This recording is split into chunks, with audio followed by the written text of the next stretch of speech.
Thank you, Roots. Tynisma. It's a mouthful. Yeah, I mean, kind of like Dan said, we're excited to have a season this fall. The SEC was one of 5 or 6 conferences that actually kept things going last fall. But to then turn around and compete with the rest of the NCAA in the winter was challenging. It definitely forced us to think outside the box a little bit. And it forced our staff to really get together. And I think I need to acknowledge too that the decision to run the women in cross country at nationals wasn't just a one-dimensional kind of operate in a vacuum sort of thing. Our whole staff had to be on board with that, and it was pretty special for Dan to be supportive of that decision, and Coach Wiley and Coach Pate and Coach Yush to be supportive of that as well, simply because it meant that there were going to be some pieces missing from our indoor national championship puzzle because we were running another race a couple days before. So we had to do some really unique things. But yeah, I mean, I think we're excited to go back to a traditional season. We returned the whole group that ran at nationals last year, and it was a historic season for us. It's the first time we'd actually been at that meet in 26 years. It was the second longest drought ever broken in NCAA history. And then we've added another piece and a girl named Flomena.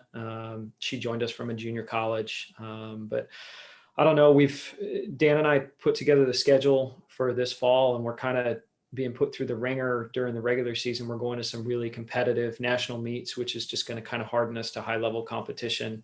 And then, we're going to see what we can do at the SEC championships and ultimately NCAAs. That's kind of where teams are measured, is really the championship part of the season in our sport.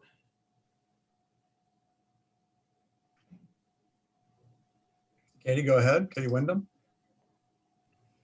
Hey, Coach, you kind of just hit on this in your opening statement, but I remember last year when I was watching on TV the individual cross-country race, or I guess the team too, but when Mercy won, and they were talking about how coaches had to decide, like you were saying, are they going to compete in this? They're going to compete in indoor and in both. How much kind of, I guess, easier or maybe not does it make your job now that y'all are going back to a normal schedule and you can kind of get them back on a more normal training regimen?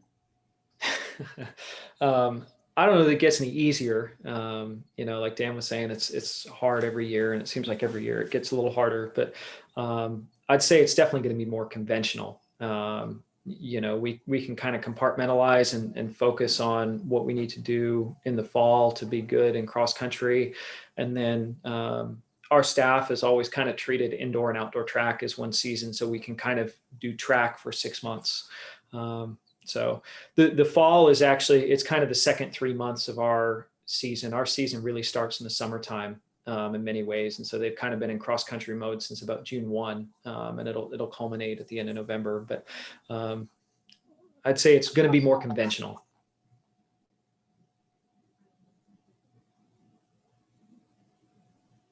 All right. Anything else for Coach Palmer?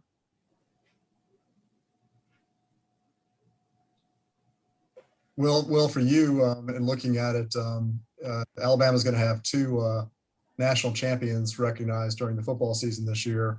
One is a distance kid, and one is a hurdler. In Mercy and Robert Dunning. What does that say about this program that you guys have that kind of